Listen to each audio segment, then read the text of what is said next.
Welcome to the podcast where we take a deep dive into the stories behind construction business leaders. We will share how they got started, how they found success, and the lessons learned along the way. I'm your host, Eric Fortenberry. Welcome to Builder Stories.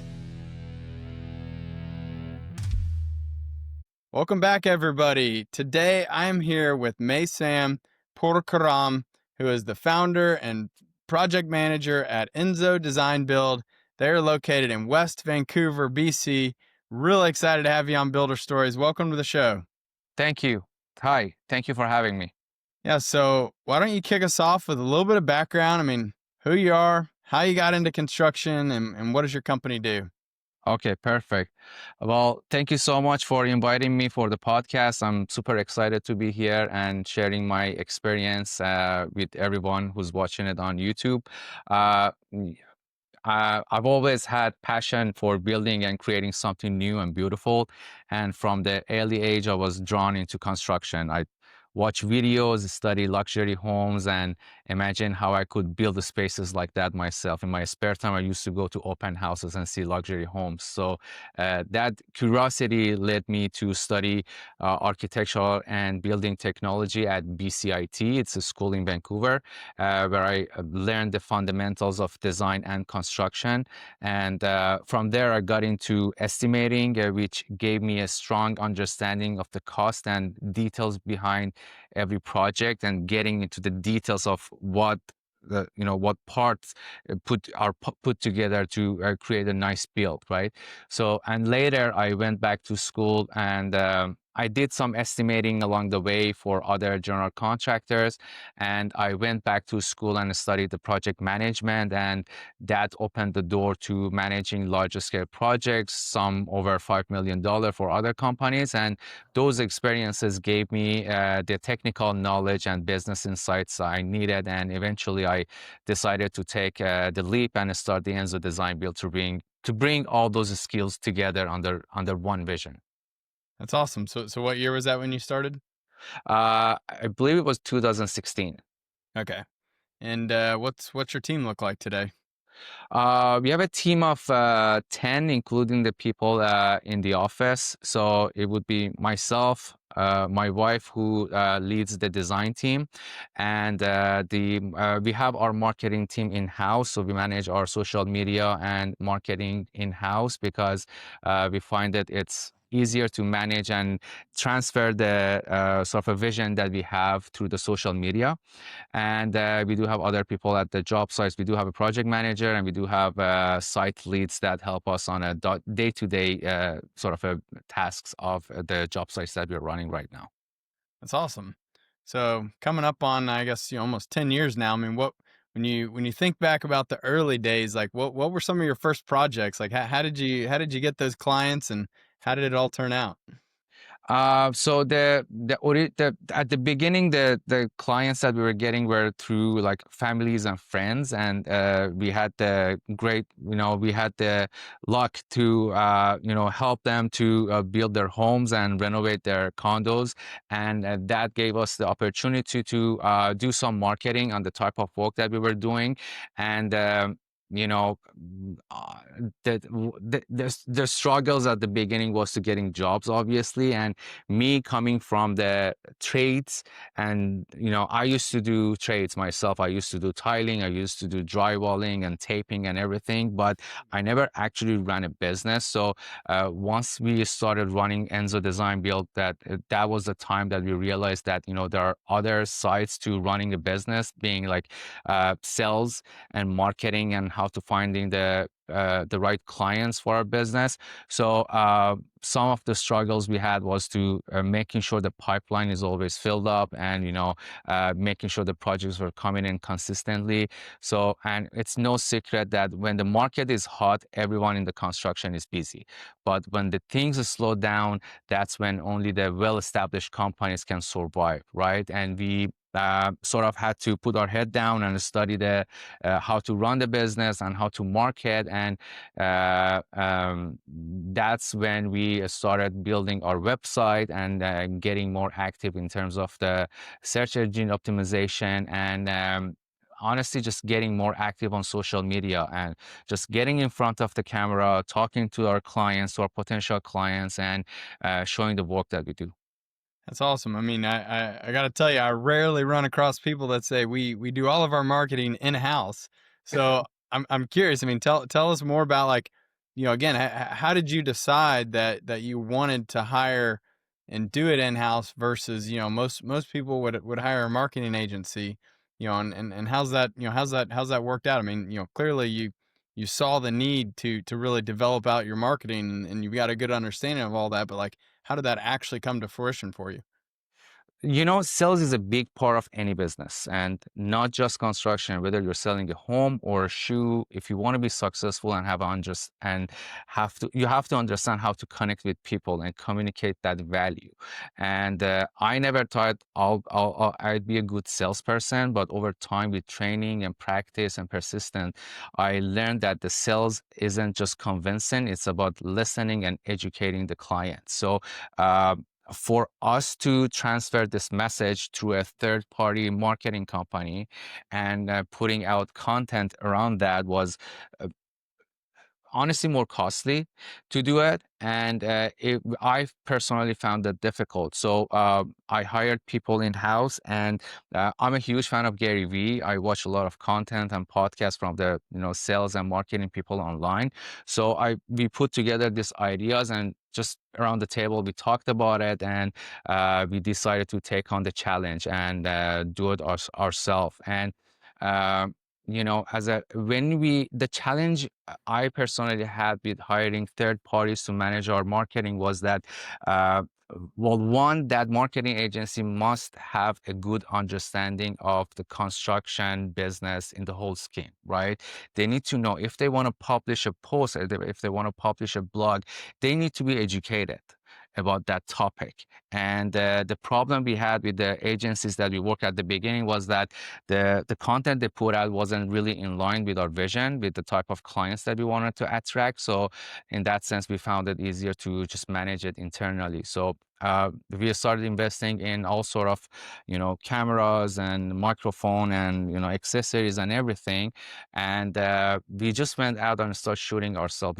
We were just ourselves. We didn't, frame up anything per se. We just went to the job site. We had interviews with our previous clients. We had them in front of the camera, and they just talk about the experience they had, and we just put those on our social media and on our website, and it turned out successfully. That's awesome. I mean, so many people, they know that they need to start recording content and create that marketing collateral, but, like, they just, for whatever reason, they don't do it. And, like, they're scared to get behind the camera or whatever. It's like, man, just pick up your phone and click record. You'll get better as you do more and more of it. But, like, so, like, when you guys go out, I mean, what can you actually give us a little bit more insight, like, the actual people on your marketing team, like, what are their specific roles? Because I find a lot of times it's hard, to find people that can do, build a website, they can, create content, they can do the video production, they can, like, there's so many different facets of marketing that can often be very hard to find all of those skill sets. So how Yes. does yours look? So, just to touch on the first topic that you just talked about picking up the phone and recording, uh, you are right. Like, I have to tell you, even before starting this podcast, I was nervous 5 minutes ago. Now I'm just being myself and I'm just talking to you. It's just a conversation, right? Just like any other thing in life, getting in front of the camera is very stressful, especially for someone like me who English is a second language. But I passed that barrier. I just close my eyes and I say, okay, I just get that and I just get it done. And once it's done, we see the value that is coming out. So Yeah, I highly recommend it to everyone that these days, everyone's attention is in their phone. So if you want to be out there, if you want to sell something, if you want to be an successful entrepreneur, you must be able to get in front of the camera, get in front of the other people's screen, and being able to talk to them. That is the most natural way to gain clients and gain trust in this market. Um, it goes for that. So, but in terms of managing the team of the marketing is, so we the original website that we had was very slow. It wasn't, turning, it wasn't showing, it wasn't even showing on Google. So we had a couple of years that we were just sitting at the office. We would come to work, we spend the time, and we were not getting any clients, we were not getting any phone calls. And then we realized that, okay, how do people find us? Well, the first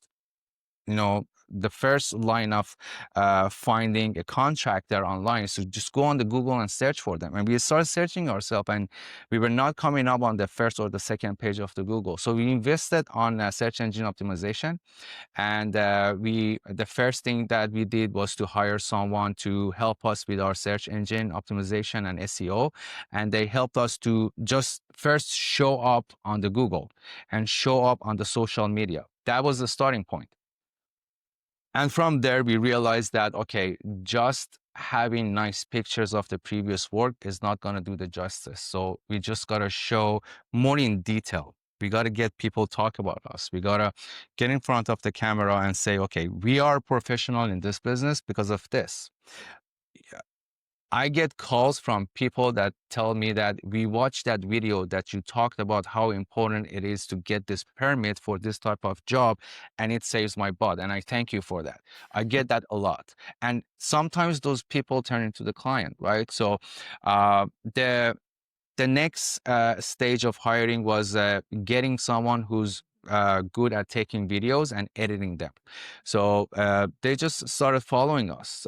We went to a international building show in Vegas. We took a bunch of content there, and we talked to different suppliers, and we talked to some people that were presenting them, and we posted those on the social media, and it was very successful. And after that, we started engaging with the local suppliers, with the local trades, and we brought those people on our social media, and that's how we grew the marketing team. So right now we have someone who's fixing our website on a day-to-day basis.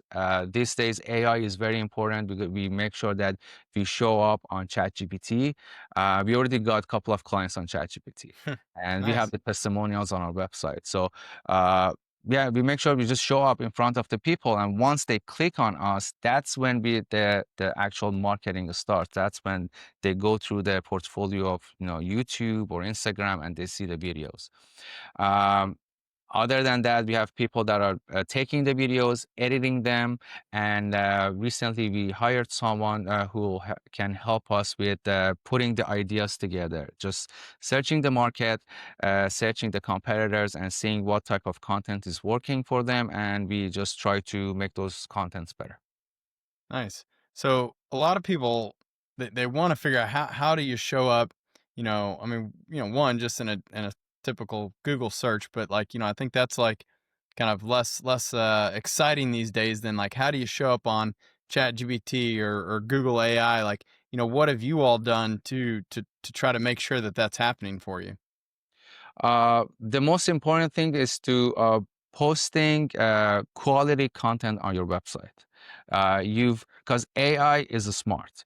They can distinguish right now that if a blog is just full of words just to getting SEO targets, or it's actually creating a value and it's in line with the other data that the large language models have. So we make sure that the quality of the content that you're posting are high enough, so the AI and Google is actually ranking it, and it's actually putting it as part of their trend content, and that's how we started ranking. And that's a big part, but you also got to make sure and the back end your website is running smoothly. You're not adding photos that are like really heavy, and it's taking too much time for them to upload. And you got to make sure that you have a technical person on your team that actually check the technical errors on the website, so the Google does not ignore your link and is actually trying to recommend your link to the viewership. Yeah. What would you say, like, when you think about, like, you know again, you're investing in kind of a lot of different avenues, from your website, SEO to social to videos. Like, how do you decide how much of your time and your energy and efforts to put to each of these channels? And are you able to measure, the return on that effort and the return on the spend? Not directly. Well, I can tell you that, like I mentioned, 2000 21 or 22 we had issues with getting leads. Now we don't have issues with that. So I think that's just one key important metric that a business owner will always look for, right? They're going to make sure that, people are contacting them, and those are the right leads, right? People could call us to, or hey, can you fix our door, or fix this garage door. That's not the right client for us. But right now we're seeing that we are getting the actual quality leads and the people that we actually want to service for, right? So one key performance for us is to make sure that we're getting calls, which we do. We don't just rely on the clients that are coming through the marketing. We have a lot of word of mouth and referral clients as well. But the key factor for us was to making sure that if the market gets slow and the referrals are low, we still get clients through the website and the social media, which we do. How much time we spend for each of them? We just have a goal of how many posts per week we gotta post. Right. And we have to make sure that we don't really look at how many clicks it gets, how many views it got. Our key focus is to just put quality content out. I believe that if I can add more value for the viewers, and someone can learn something from what we are posting online, uh, that's our end goal. I'm not here to become an influencer with a $2 million 2 million followers or subscribers, right? Yeah, Our goal is to just being who we are and being the professional in our business. that makes sense. And I was just kind of looking at your YouTube. I mean, very very well done. Looks very professional. Like, how do you decide between the long form content versus the short, reels and things like that? Long form, how do we decide between them? So we actually make the long form and we repurpose the long form into the short reels, because on Instagram, no one wants to watch anything that is like more than 20 or 30 seconds, right? So we try to get the main key factors of every video into 15 to 30 seconds video on reels. But if they're interested, we always leave a link on the YouTube so they can go on the YouTube and watch it in the longer format. Uh, it's important what type of content you're posting. Whatever is being posted on Instagram is not going to post it on LinkedIn, because that's a different type of viewership and the audience that we have. So we try to distinguish them, and all of these are by experience and studying the social media and following the leaders in this market, in the social media marketing. Yeah, no, that's great advice. When you think about your social strategy, I see here. I mean, you guys are real active on LinkedIn, or sorry, Instagram, Facebook, TikTok. Are there others? I mean, like, do you do anything on LinkedIn? Do you do anything on X? Any of these others, or where have you really found to be your sweet spot? Our sweet spot is Instagram and YouTube. TikTok, we didn't really focus on TikTok, so we're not really repurposing. We don't have the resources at this point to want to expand it into the TikTok world. But from the beginning, we found that the niche client that we have are on Facebook and Instagram. So we put our biggest focus on Instagram, and whatever is posted on Instagram can be posted on Facebook as well. And LinkedIn, or we just try to post our technical blogs on the LinkedIn. Gotcha. So what is like what's your sales process look like from someone, finding you somehow, whether it's, social, word of mouth, anything like that? Like, what does it look like when you actually get them to your website, get them converted? Like, what do you do after that? I don't know if you've heard about this software called JobThread. Have you? I might So, have. yeah. So that's the first thing that the clients need to do, and they will fill up the form online, which is on website that is directly connected to the job thread. So they fill out the form, and they are automatically directed to a landing page that. We are actually creating some video on that page that is going to be posted next week. That right at the beginning, we start talking about ourselves, our values, and we tell them we share with them the type of softwares that we use that help them throughout the process. But besides that, there will be this was one of the benefits of COVID, I guess, getting into the online meetings, right? So the issue that we had in before was that as soon as someone called us or filled out the form, we would have showed up to their place. But now with the new sales process that we have, we don't do that. We immediately send them a link for them to book a free 30 minutes consultation with us.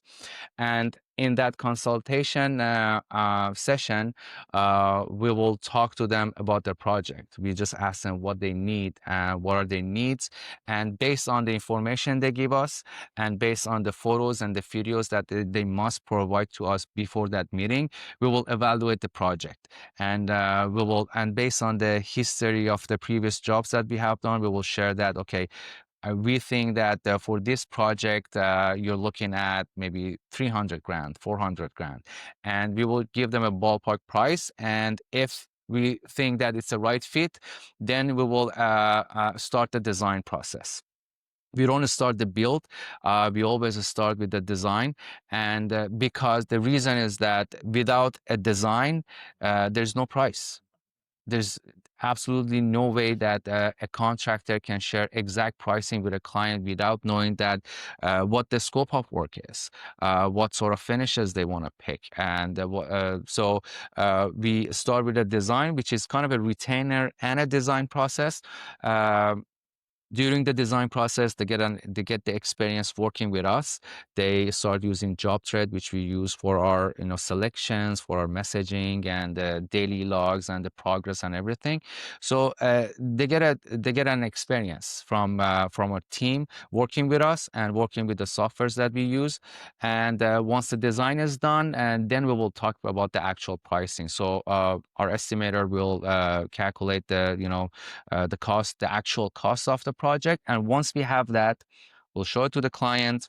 Once that is signed, then we will start the project. That's awesome, and I really like how you've embedded that contact form directly on your website, and you're also asking, kind of what are you, what are you interested in, what services are you looking for, and then you ask them for a budget. I think so many people don't ask that up front and don't try to like understand like what is your budget. Are we even going to be close to playing here, or is this just a waste of everyone's time? Like being able to just have that come out up front, I think is very, very helpful and it helps you to pre-qualify them. Absolutely. Yes. It's like going out and buying for a car. Back of your mind, you know how much you're allocating per month to buy a car. It's the same thing. I mean, this is an investment. It's not a money out of the pocket. I always educate these leads that saying that, okay, we always look at it in the form of an investment. This is not a cost for you. This is how investors are making money in this very, expensive real estate market in Vancouver, right? So, and we tell them that we know how to get the best ROI out of this investment. And if you share with me honestly how much you are going to spend, then I'll be able to tell you that how I can maximize your budget for this project. Let's say you want to spend 300K on a condo rental, and you have so many things that you want. There are many things that can happen during the construction process, but maybe we can phase the project. And if you don't have enough budget, we can do the things that we can do during the construction and save up the money, and the rest of the maybe meal works can come later, or 1 or 2 years down the road. Sure. Yeah. What would you say, like, what's your average, target size here? Um, we do bathrooms from 100K, and our condos are ranging from 250 to 500. And our house renovations are ranging somewhere around 400. And we finished the project that finished at 1.5 million. Nice. That was just a rental. So Yeah. we have a wide range. I saw on the range, it was kind of like, below 100K to, 1 to 250, 250 to 500, and then, 500 to 1.5 and above 1.5. So, I mean, like, I think you're just by asking that question, I think you're also positioning yourselves as a high-end luxury design builder where we're not looking at the 10 and $20,000, projects here. Like it's, you're really showcasing that like you are, a high-end, larger project builder here, and you're not, kind of without even saying it, you're not necessarily, looking at or focusing too much on those much smaller projects. One thing I always talk to our leads is that this is a two-way interview. I mean, you are talking to us to understand how we do our business, but I am also interviewing to make sure that you are the right fit for our project, for the type of projects that we want to take on. So I think that that process really evolved over years, and we're still learning. We're still trying to make it more efficient, and the feedback we got from the leads is that because when clients looking for to do a project online, they don't just contact one company, they start contacting 3 or 4. But we are saying that these are the feedbacks that I always ask these leads, that what do you think about the process, how easy was it for you to book us for this initial meeting. And I would say like 100% of the time they're happy with the process. I really like how on your website too you've laid out, what is your approach and kind of that process of how they're going to go through, working with you, because again, like so many of homeowners and customers here, like they've never been through a large scale renovation like this. They don't know what to expect. And so like the more that like you can educate them and you can help them like learn about and get more comfortable, with the process and what it's going to be like. And I mean, you got a whole videos page, like again, like giving them that opportunity to learn, more about who you are and how you work and what it's going to be like and what your clients are saying. Like, I mean, you're just like warming these guys up like tremendously to the point where it does make it a much more natural, a much more easier conversation to have. And especially those budget conversations. I got to imagine like when you've already sort of teed up the like, hey, like this is kind of what it's going to be like, you sort of lessen that, any sort of sticker shock or that, kind of that initial time where you walk them through the budget. Would you say that's a fair statement there? Absolutely. And we don't use pressure tactics in our sales. We never do. And even if I want to follow up with the lead, I always ask them. We don't just pick up the phone and, call someone out of blue and say, hey, what do you think about that number? Hey, what do you think about us? How do you want to work with us? We never pressure them. We just talk to them. We want to make them feel confident and informed at the beginning stages, and we want them to be comfortable working with us. So thankfully, we are at this stage that we don't have to take on every project that are coming in, and that was one of the things that I learned throughout the years, that as a business owner, we need to know our bottom lines. We need to know that just because someone called me, I shouldn't say yes.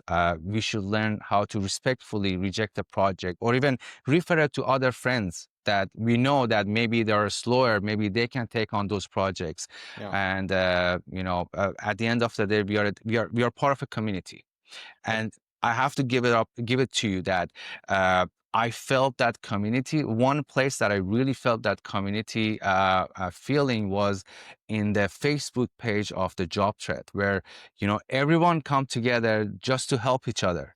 It's just a space that everyone open up, everyone talk, like everyone start talking about the issues they have with their businesses, and other business owners come in and they offer solutions, and they offer the way they look at the business. Then, like, I think the old days that people thought that they need to keep those information in house and to themselves is gone. And Yeah. by creating this sort of form of the community, is that where we can help each other to grow.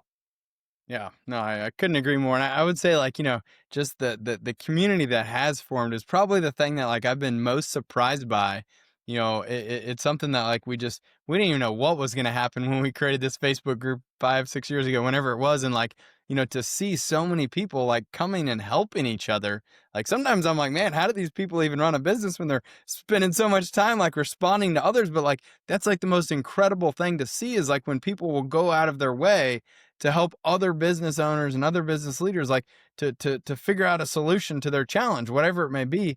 And I think like community is so important, and being able to like, give back to others. Like I believe there's this natural, thing that happens. Like when you help others, like somehow one way or another, it comes back to you later, and so it's been really neat to see everyone doing that. Absolutely. When earlier though, you kind of talked about, sort of what kind of sounded like, you don't accept every client. You don't take on every project. Like, what are the are there like kind of these qualification questions or like red flags, things that you're looking for that sort of give you a clue that maybe this isn't the right client or the right project for you to take on? Like, how do you make those decisions? Obviously, the price is a big factor. The location is a big factor. We serve up to a certain point in Lower Mainland, so anything after that, we just say no. Doesn't matter what size it is. We know that we're not competitive in those areas, so we don't spend too much time going there. Uh, some of the red flags would be when someone comes in and say, "Hey, my cousin is an electrician. Can I use them?" Or I know the supplier who's giving me the better deal. When we get into that type of conversation, it just kind of shows me that maybe this person is not fully appreciating the quality of the service that we are providing for this project, meaning that we come from years of experience, right? And this wasn't earned easily for us. It was very difficult. And we want to make sure that we obviously improve. We are still learning and improving. But when clients come in and they have this sort of suggestions, that's one of the red flags that we have. And I would say that would be it. During this process, because we have the design phase at the beginning, we understand the client. We fully experience each other. They experience us. We experience them. How do they communicate? How do they deal with changes? Because as you know, in construction, it's a constant change. Some clients change their mind constantly, and they don't realize that that change comes with a change in the schedule time and change with the price. So if we see that we are struggling in that term, after we finish the design, we just hand them over the full documents. We give them all the pricings that we have, and we say, okay, we feel like, if we get into the build, we're going to run into this type of problem. So we respectfully reject them.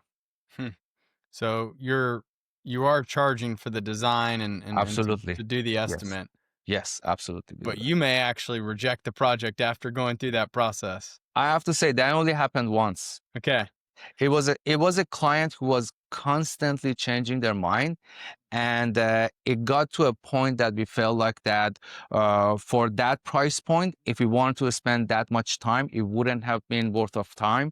And we finished the design process. They were happy with the design that we got, but we thought that we're going to hit a lot of roadblocks down the road. So Yeah. we decided to not go into the build with them. Nice. Well, hey, sounds like, you guys, your business best, what type of situations, could result in a subpar experience for the client. And so, it's better to cut it off early than to get into it and One have those thing challenges. that I always think is that if we don't have any, even if we don't have a project uh, at the moment, right now is the best time for us to build our systems. Creating those SOPs, making sure you have the right team members, making sure that you have the proper system in place, and learning from the other business owners, going out and seeking help. is part of doing a business. Like, we don't have to just be busy doing the job. We could be busy building our processes and building our business, and that's a big factor. That, I just recently signed up for a business coach, Felipe, who is also using JobTread, and it's been a great help. I see that, he call it, it's kind of a cheating, but it's not really cheating. It's just learning from the pros in the business, right? So if we have a spare time, rather than getting busy with doing things that are not going to have the best ROI for us, I'd rather spend time like the things that we talked earlier, learning how to do our SEO, learning what kind of content is working best for us, right? These are all part of the making a successful business. That's awesome. I love just, I mean, I can just tell, like, you're all about continually improving and learning and developing, and you're investing in yourself. You've hired a coach. You're investing in your team. I mean, like, this is awesome to see, and I think it is a great lesson for everyone else out there that, like, you need to continually strive to learn how to do better, how to improve your systems, your processes, whatever it may be. Like, there is no better time than now to figure out how Exactly. can you be more efficient? How can you do a better job? Exactly. Can you tell us a little bit more about kind of what does your full kind of tech stack look like? What do you mean? Like, what softwares, technologies, kind of what are Oh, your okay. your systems, processes? How have you pieced all that together? So obviously, JobThread is the first one. That's where we are using it as a CRM, and obviously the construction management. Our schedule is on JobThread. We try to keep most of our important communication, like messaging, on the JobThread. We do use WhatsApp on the side. At some point, we were working on a couple of open phone. It was open phone, and it was another software that we were trying to implemented with the job thread, so we can keep track of messaging, but it wasn't to the standard that we wanted. So we are using WhatsApp for our day-to-day talking and chatting, but to do is a great feature on job thread that we are using a lot. Scheduling, obviously, selection, change orders, getting approval online, getting everything signed by the clients on the spot is a very, very important thing for us. We found that having the best communication in as part of our system is the best thing we can do for our business, especially in a construction business that thousands of dollars are, on the table. So communication is very important. We do use 360 cameras to document progress on the job sites. We get a lot of clients who are out of town, and they go and travel. They leave their home. They want to use that time instead of, like, renting another place. They go and travel, and with the help of JobThread and the 360 camera that we purchased, we take almost day-to-day progress reports, and we upload it on the platform, and we just share with them. And we will have this online meetings there where we can do a walkthrough on their job sites, and make notes of the questions that they have, and then we book these online meetings, and we talk to them, and we correct them. If we made a mistake, we correct them, and we answer the questions. The other software that we started using as part of our design is Rayon. It's an alternative to AutoCAD. That it's a cloud system, and it gives opportunity for everyone to collaborate at the same time on the same floor plan, and they make changes. And if the contractors have a question, they can just mark on it and ask the subcontractors if they have any question. They can mark on it and they can ask us questions. So that's another very nice system that we use. Nice. It's awesome to hear about the 360 camera, because I remember we added that feature where you can view the 360 photos. I always wondered if anyone ever used it or not. So it sounds like you love it. We actually use it. We use it. And as part of our introduction, a video that we recently made that was going to be posted on our website, we actually emphasize on that. It's a great Nice. feature. And Just last year, we had 2 clients who were just traveling throughout the project, and it came like it was very helpful. This coming year, we have another client who's not going to be in town, and we're going to use that. It's awesome. And I'm curious, so, you've hired Felipe, like what led you to go look for a coach, and what will be kind of your main focuses of working with Felipe? I would say expanding the team. I would like to learn how to better delegate the tasks and hire professionals who can replace myself. I don't want to run the business. I want to be able to have a business that is going to be run by its system, not by a person or 2 people. And honestly, that's my goal. And I have never been shy to ask for help, but I've been just so busy, and I think that I've hit a plateau that I needed that help, and Felipe was a great addition to help me get out of my the zone and the things that I have learned on my own and just expand the business. It's awesome. What I else? highly recommend that to everyone to get a coach. I think anyone at any stage can still learn and improve. Couldn't agree more, man. And I can see the direct correlation between when someone hires a coach and like just when their business and just starts to pull up. I mean, it usually takes like a month or two you get into it, but like it's just like that weight gets lifted off these, off people's shoulders, and they now start focusing on, the most important things of the business, and they're using their time, in a way that they should be, instead of, there's a lot of wasted time, and just like, I think getting that clarity and that focus can be just like so important to a business and the trajectory and your growth. Absolutely. So are there other like other things that you and the team do to keep learning, to invest like in your own kind of professional development? Like what do you guys do as a team to keep growing? I One of the factors when we are hiring team members is to not only their experience and their abilities, but just the fact that they're willing to learn. And we made it very open in our office that I always tell this to my team that if you don't know something, that's okay, but if you don't try to learn how to solve that problem, then we have a problem here. So I made it super open. It's paid hours.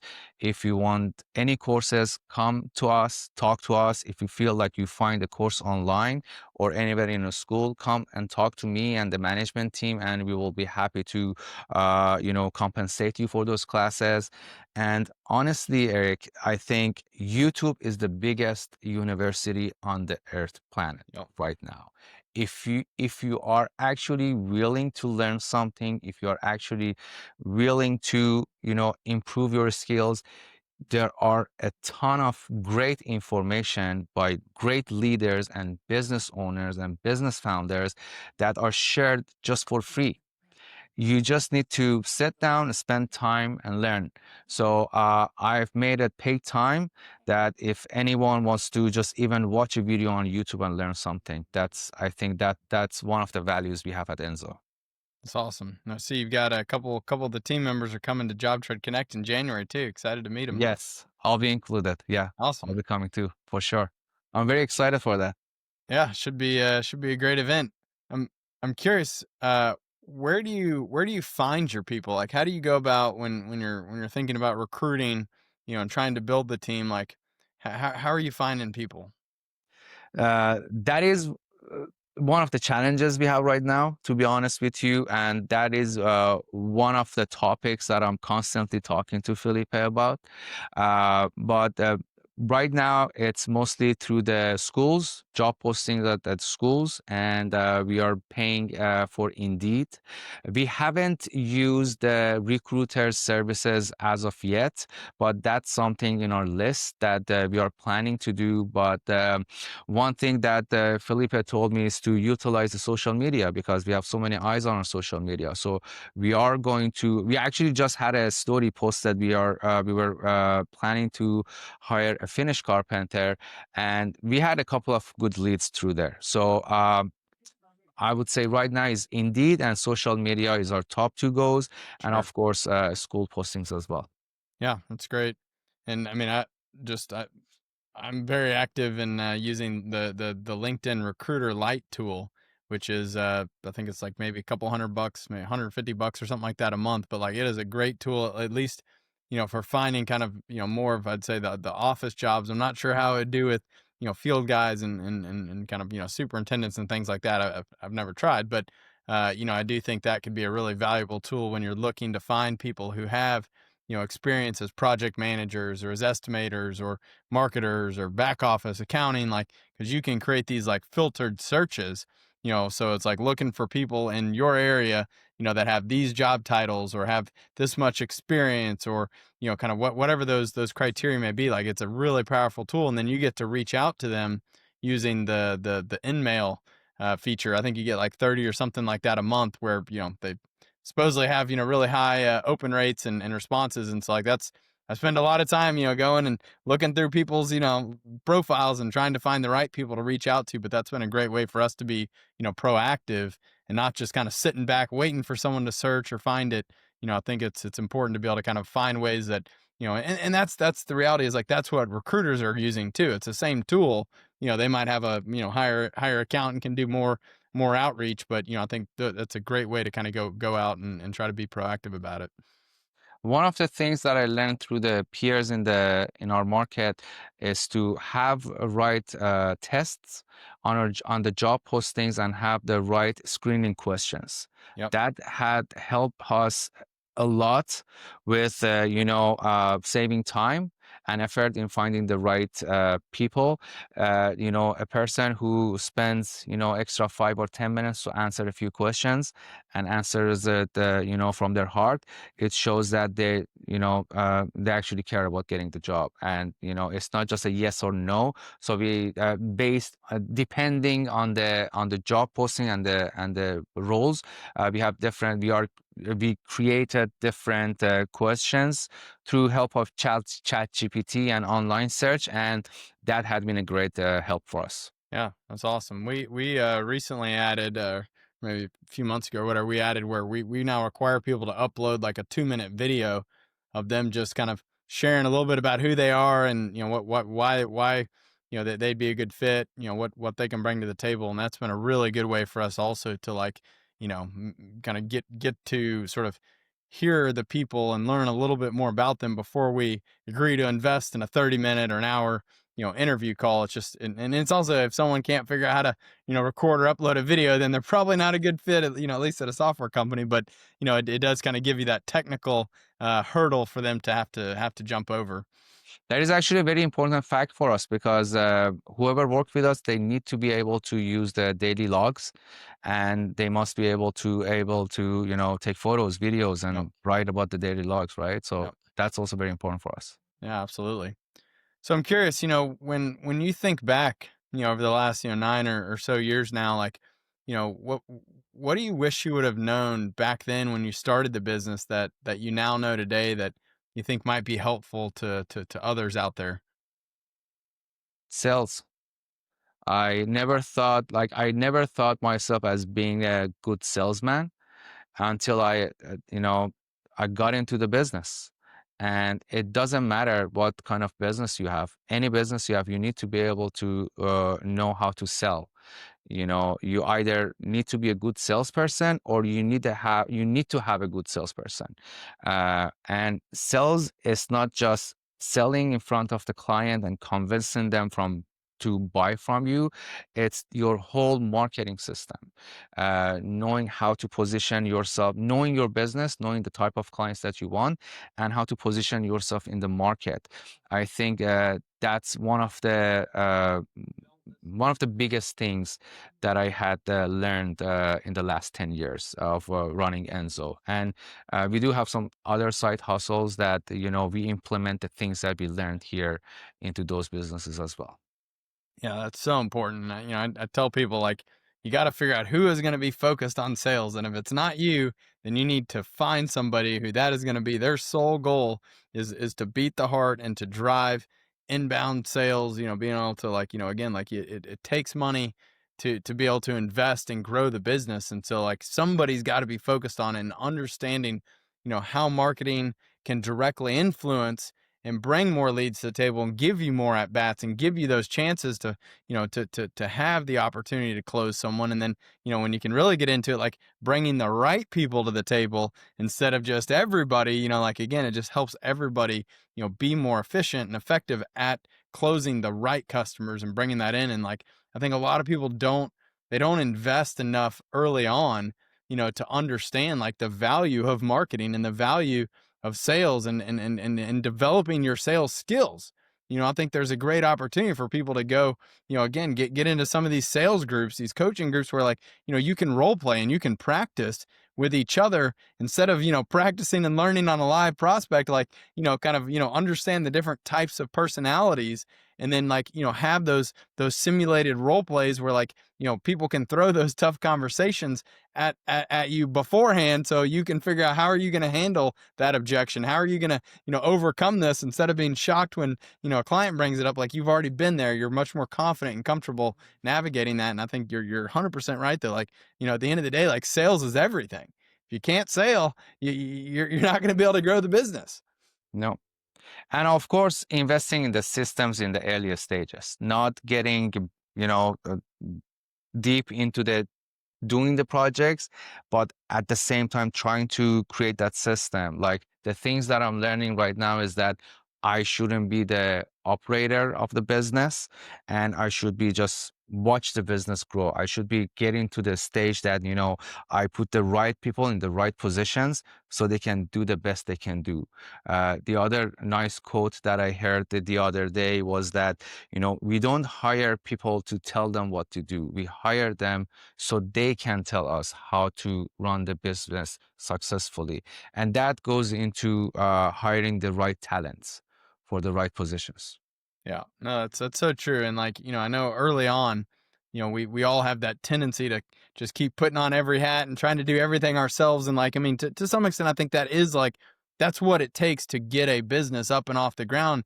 And you got to focus on building the right foundation and putting the right systems and processes in place so that you can eventually be able to take that step back and stop working in the business every single day, being able to work on it and being able to focus on the much larger picture. And I think a lot of times people they struggle to make that transition from being the day-to-day operator to being the visionary and the leader of the company. 100%. So what is the, I'm curious, what is your vision here? Where do you want to see Enzo in the next, 5 to 10 years? Like what do you want to do at the company? Where are you going with it? So I want to be, I mean, the goal is to be one of the most reputable uh, new home builds, custom home builds in Vancouver, Lower Mainland area. That's honestly my goal. But I don't want to rush through it. I don't want to like start, getting the big team together if I don't have a proper plan. So this is one of the reasons that I want to take it slow. And as they say, we got to enjoy the process. It's not about the end goal. It's all about the process. It's about enjoying this. And of course, we have ups and downs. There are days that are very stressful.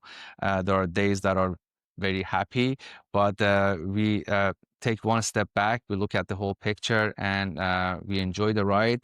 And honestly, the success for me is when my team calls me with a smile, even if there's a problem. They call me and say, "Hey, we have this issue. This is what we're gonna do." That gives me, hope for the future. That makes me happy. When I get a phone call and say, "Hey, this client, your past clients referred us to you," that's the joy that I get from my day-to-day life working for Enzo.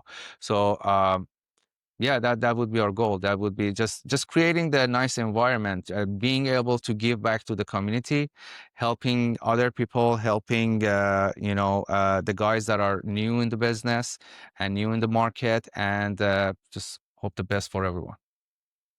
Man, Absolutely love that, and that's just so in line with kind of my vision and goal too. I mean, it's all about learning to enjoy the journey, right? Like we don't necessarily have to have this like set exit or end day or whatever it may be. Like when you can truly enjoy what you're doing every single day, you can build a great team of people who share that same passion and they want to add value and contribute and help others and build the community. Like again, like this is our life.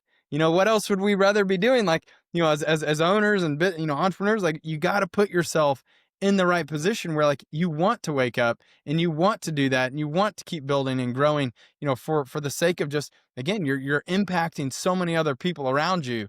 And I think when you can find that true fulfillment in doing that, like, and you clearly have as well, like it makes the journey so much more enjoyable. And even to the point, like, look, I don't think I'd want every day to be like easy and happy and everything's just going perfectly, because like it is those challenges that make it fun and they make every day unique, and then it really helps you to appreciate those huge wins and those ups. You got to kind of go through the ups and the downs, and I think when you just learn to be able to kind of take it all in and understand that, like, man, this is my life, this is the career, this is the journey that we're on, but here's the impact and here's how we're helping others. Like it truly does make life so much better and more enjoyable. And I love your mindset around that. And I think it goes to show like how you have built such a great business with, great team. I mean, the quality of your work, just, it speaks to the fact that you care.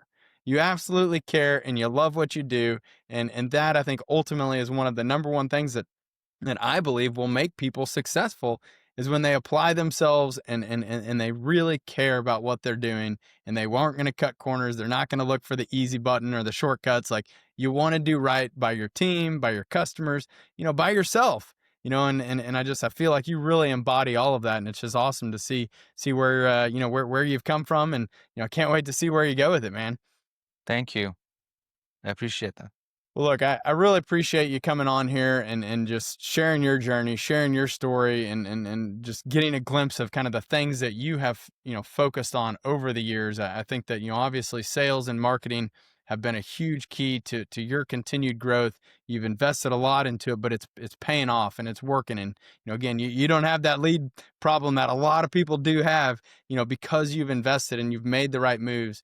So I appreciate you coming on and sharing this with our audience and with everyone out there, because it is a very important thing that they need to hear, and they need to think about how can they invest and not just marketing, sales, but also in their team, and making sure that they're making the right moves and they're helping themselves, grow and develop, and they're building the right team and those people growing and developing. And, it's just awesome. So, everyone, again, definitely, keep following along, check out, the Enzo Design Build website. You can see how they've implemented, a lot of the things that we've talked about today. But again, Meysam, really appreciate you coming on and sharing all this. No problem. Thank you. And I want to say a special thank to you for creating job trades, for creating this environment that bring all these contractors from around the world all together under one roof. And, obviously we're using your software, we're enjoying your software, but just creating this community, it means a lot to us.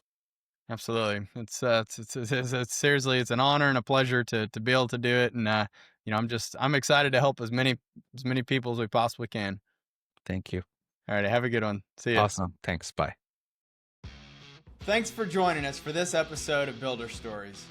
We hope you enjoyed the conversation and gained valuable insights that can help you in your journey along the way. Don't forget to subscribe to the show and leave us a review. And as always, if you or someone you know has a story to share, please contact us at builderstories.com. We'd love to hear from you. I'm Eric Fortenberry, and remember, every builder has a unique story. Keep building yours.